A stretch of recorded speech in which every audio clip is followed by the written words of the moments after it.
জিবরাইল যা তুই যা। জিবরাইল আলাইহিস সালামকে আদেশ করলেন, জিবরাইল সালামকে বললেন যা জিবরাইল নবীকে কোরআন কেনা পড়িয়ে দে, নবীকে কোরআন পড়িয়ে দে যা। এবার জিবরাইল আলাইহিস সালাম চলে এলো নবীজির পিছন দিক থেকে, সে চেপে ধরলেন নবীকে, নবীকে বললেন ইকরা, পড়ো নবী পড়ো। নবীজির মুখ থেকে সে শব্দটি বের হচ্ছে মা আদামি কারিউন, আমি পড়াশোনা নাই, আমি পড়াশোনা না, আমি পড়িতে জানি না, আমি পড়িতে জানি না। আল্লাহ রাব্বুল আলামিন জিবরাইলকে আবার তখন বললেন এই জিবরাইল আমি তোদেরকে আমি বলি না রে জিবরাইল, কি নবীকে তুই কোরআন তার কাছে তুই শোন রে জিবরাইল, না আমি তোদেরকে বললো কি যা তুই জিবরাইলকে তুই কোরআন খানা তুই পড়িয়ে দে। আবার তখন জিবরাইল সালাম নবীজির কাছে উপস্থিত হয়ে গেলেন, নবীজির কাছে চলে এলেন। নবীজিকে আবার জিজ্ঞাসা করলেন, চেপে ধরলেন পিছন দিক থেকে, নবীজিকে বলছেন না ইকরা পড়া। আবার নবীজির মুখে এসে শব্দটি বের হচ্ছেন না আনা বেকারিন, আমি পড়াশোনা নাই, আমি পড়তে জানি না, আমি পড়তে জানি। একবার নয় দুবার নয়, নবীজিকে তিনবার জিজ্ঞাসা করলে কিন্তু নবীজির মুখে এসে শব্দটি বের হচ্ছে আমি পড়িতে জানি না, আমি পড়িতে জানি না। আল্লাহু রাব্বুল আলামিন তখন এই কোরআনুল কারীমের মধ্য থেকে 114 সূরা আছে, 114 সূরার মধ্যে থেকে একটা সূরার নাম সূরাতুল আলাক। সূরাতুল আলাকের মধ্যে 5টা আয়াতকে আল্লাহ রাব্বুল আলামিন সর্বপ্রথমে নাযিল করলেন। আল্লাহ রাব্বুল আলামিন বলেন ইকরা বিসমি রাব্বিকাল্লাযী খালাক, খালাকাল ইনসানা মিন আলাক, ইকরা ওয়া রাব্বুকাল আকরাম আল্লাযী আল্লামা বিল কলম। ইকরা পড়া, ইকরা শব্দটি কেন বললেন আল্লাহ রাব্বুল আলামিন? এই জায়গাতে আল্লাহ অন্য কথা বলতে পারতেন ইকরা পড়ো, ইকরা বিসমি তার নামে পড়বা, ইকরা বিসমি রাব্বিকাল্লাযী খালাক সে আল্লাহ রাব্বুল আলামিনের নামে পড়ো।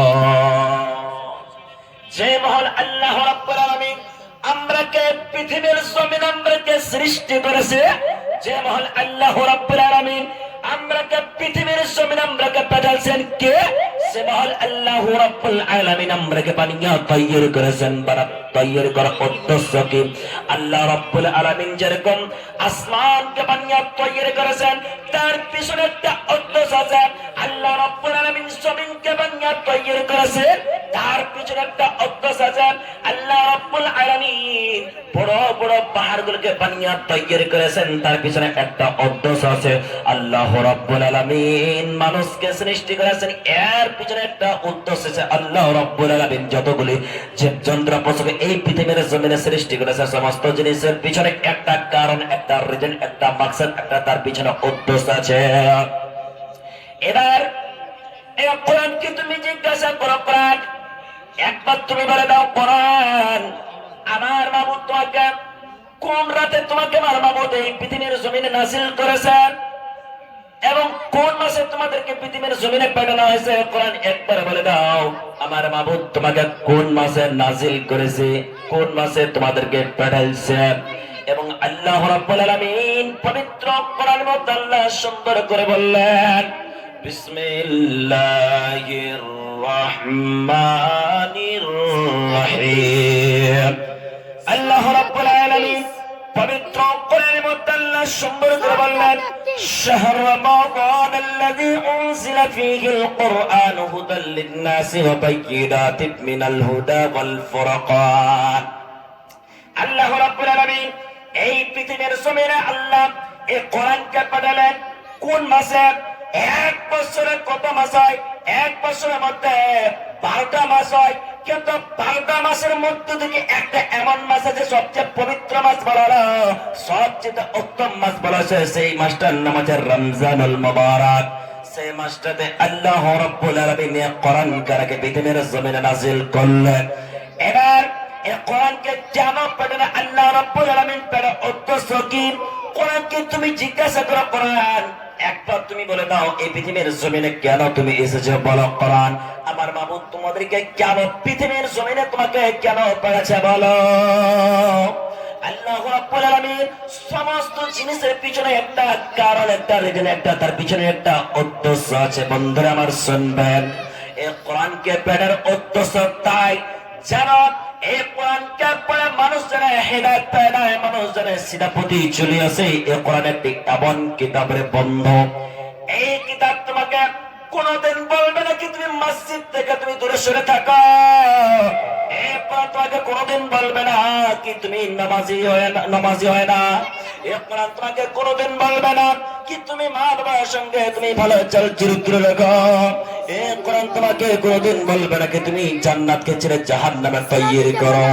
এই কোরআন তোমাকে কোনদিন বলবে না কি তুমি সিধা পথ থেকে অপথে চলো। এই কোরআন তোমাকে কোনদিন বলবে না। এই কোরআনকে যে পড়ে বুঝে সুঝে নিবে, আল্লাহ রাব্বুল আলামিন কালকে কিয়ামতের কঠিনে বলবে বান্দা, সে হাফিজরাকে আল্লাহ রাব্বুল আলামিন বলবে যারা ৩১ পারা কোরআনকে মুখস্থ করে হিফজ করে মুকাম্মাল করে মুখস্থ করে রাখবে, কালকে কিয়ামতের দিন আল্লাহ রাব্বুল আলামিন বলবে যারে বান্দা তুই পড়তে থাক, তুই সিঁড়ির উপরে চড়তে থাক, তোদের বুলন্দ করে দিছি তোদের মার্তাবাকে আমি।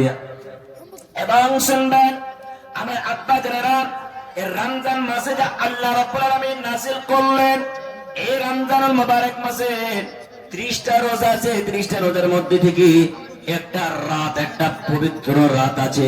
আল্লাহ রাব্বুল আলামিন সুন্দর করে নিজের ভাষাতে স্পষ্ট হয়ে বলছেন, আউযু বিল্লাহি মিনাশ শাইতানির রাজীম, বিসমিল্লাহির রহমানির রহিম। আল্লাহ রাব্বুল আলামিন পবিত্র কোরআনের মধ্যে আল্লাহ সুন্দর করে বললেন, ইন্না আনজালনাহু ফি লাইলাতিল কদর ওয়া মা আদরাকা মা লাইলাতুল কদর, লাইলাতুল কদর খায়রুম মিন আলফি শাহর। আল্লাহ রাব্বুল আলামিন এই পৃথিবীর জমিনে কোরআনকে নাযিল করলেন কোন রাতে? সে রাতের নাম আল্লাহ রাব্বুল আলামিন কোরআনের মধ্যে বলে দিলেন, সে রাতের নাম হচ্ছে লাইলাতুল কদর। এবং সে রাতের এত মূল্য, এত মর্যাদা, এত তার ভিতরে আল্লাহ রাব্বুল আলামিন ক্ষমতা দিয়েছেন। সে রাতে যদি আমরা আল্লাহর ইবাদত করি, আল্লাহর জিকির আজকার করি, আমরা যদি সে রাতের যদি আমরা মূল্যকে যদি বুঝে নিই, 1000 মাস থেকে সে রাতটাকে উত্তম বলা হয়েছে। 1000 মাস থেকে সে রাতটাকে উত্তম বলা হয়েছে।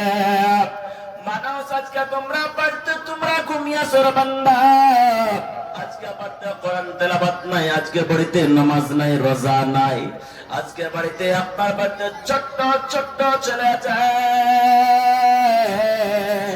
সেই ছেলেকে আপনি মাদ্রাসা থেকে আপনি দূরে সরিয়ে রাখছেন, মাদ্রাসাতে আপনি তালিম দেন না, মাদ্রাসাতে আপনি জ্ঞান রাখবেন না। আপনার বাড়িতে 5টা ছেলে আছেন, 5টা ছেলের মধ্যে থেকে একটাকে আপনি হাফিজ বানান, একটাকে আপনি মাওলানা বানান, মুফতি বানান। আপনার বাড়িতে কোনো আপদ বিপদ চলে আসবে, সে ছেলে হাত কান্ডা তুলে দোয়া করবে।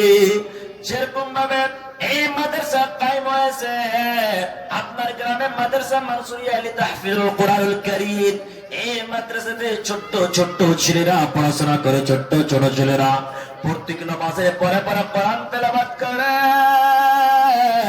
কত সুন্দর করে কণ্ঠর সুরে। আজকে আমরা কি করেছি? আজকে আমাদের জোহরের নামাজ নাই, আসরের নামাজ নাই, মাগরিবের নামাজ নাই, এশারের সালাত নাই, ফজর আমরা জাগতে পারি না রে। ফজর আমরা পড়তে ঘুমিয়ে থাকছি, বিছানা ছাড়তে চাই না। কিন্তু যখন ফজর আযানটা হয়ে গেল, আসসালাতু খায়রুম মিনান নাম, যখন আওয়াজটা চলে এলো, ছোট্ট ছোট্ট ছেলেরা রাতকে জেগে গেল, দিনটাকে ঘুমটাকে ভেঙে দিল। ঘুমটা ভেঙে ছোট্ট ছোট ছেলেরা নামাজ পড়ে তারা কিন্তু আবার ঘুমার চেষ্টা করে না। তাদের পিছনে নিগরানি আছে, তাদের পিছনে ওস্তাদ আছে, টিচার আছে, তারা কিন্তু সেই ছেলেকে বলছে, ছেলে তোমরা পড়তে সুন্দর করে বসে যাও। ছোট্ট ছোট্ট ছেলেরা কত সুন্দর করে কোরআন তেলাওয়াত করছে, কত সুন্দর করে গুনগুন গুনগুন করে আওয়াজ আছে রে। আপনার গ্রামে একটা মাদ্রাসা কায়েম আছে, আপনার গ্রামের নাম হবে একটা, এই মাদ্রাসা থেকে একটা ছোট্ট ছেলের একটা হাফিজ বনবে, কারি বনবে। 10টা মানুষ দেখবে, সামনে বলবে কোথায় থেকে পড়াশিল করেছি বল, কোথায় থেকে তুই হাফিজ বনেছি বল। তখন সে ছেলের মুখ দিয়ে বেরোবে। কাটিয়ার ডিস্ট্রিক্টের মধ্যে একটা গ্রাম উপস্থিত আছেন এবং মানসাহেব পার্কের মধ্যে একটা গ্রাম আছে, সে গ্রামটার নাম হচ্ছে নয়া সিটিয়া। তখন আপনাদেরকে জিজ্ঞাসা করবে, ছেলে তুমি মাদ্রাসার নামটা বলে দাও তো। তখন আপনি বলবেন মাদ্রাসা মানসুর আলী তাহফিজুল কোরআনুল কারীম মুয়াদ্দিন খানা নয়া সিটিয়া। তখন সেই ছেলেকে দেখে, যে ছেলেটা হাফিজ বনে গেল, কারি বনে গেল, সে ছেলেটা চেহারাকে দেখে, সে ছেলে চাল চরিত্র দেখে, সে ছেলেকে দেখে বলছে, এই ছেলেটা বাড়িতে ছেলেটা চুরি করেছিল, ডাকাতি করেছিল, ছেলেটা অনেক মুখ খারাপ ছিল, গালি গুলোজ দিয়েছিল, কিন্তু মাদ্রাসাতে যে সেই ছেলেটা এত সুন্দর করে ইলমকে অর্জন করেছে, এত সুন্দর করে পড়াশোনা করেছে, কি ছেলের মুখ দিয়ে একটা শব্দ গালি আর বের হয় না, একটা গালি বের হয় না। ছেলেকে আমি কয়েকটা জিজ্ঞাসা করলাম, ছেলে বলো মা বাবার জন্য দুটা কি করবে বলো। ছেলে পট করে মুখ দিয়ে বের করলেন, রব্বির হামহুমা কামা রাব্বায়ানি সগীরা। আবার ছেলেকে যখন জিজ্ঞাসা করা হচ্ছে, বলো